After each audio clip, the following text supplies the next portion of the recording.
একবার এক লোক এবং তার গাধা নিয়ে রাস্তায় হাঁটতেছিল। কিছুক্ষণ পরে দেখা গেল যে গাধাটি একটা কূপের ভিতরে পড়ে গিয়েছে।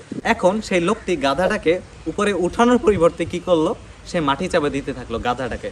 কারণ গাধাটা খুব বৃদ্ধ ছিল, কূপটা একদম অকেজো ছিল। তো এই জন্য সে কূপটাকে ভরতে ছিল এবং গাধাটাকে মারতে চেয়েছিল।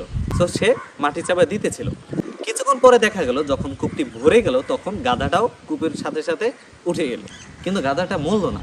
এই গল্পটি দ্বারা আমাদের জীবনে যে একটা জিনিস শিক্ষণীয় বিষয় আছে, আমরা যদি আমাদের জীবনে যত নেগেটিভিটি আসুক, যতই শত্রু আসুক, যতই ফেইলার্স আসুক, আমাদের জীবনে যদি আমরা পিছিয়ে যাই, আমরা কিন্তু গাধার মতো উপরে উঠতে পারবো না, মারা যাব। অন দ্য আদার হ্যান্ড, আমরা যদি সেই নেগেটিভিটি থেকেই যদি আমরা উপরে উঠতে থাকি আস্তে আস্তে, আমাদের জীবনে আমাদের গোলের দিকে চলতে পারি, আমরা কিন্তু অবশ্যই সাকসেস পাবো।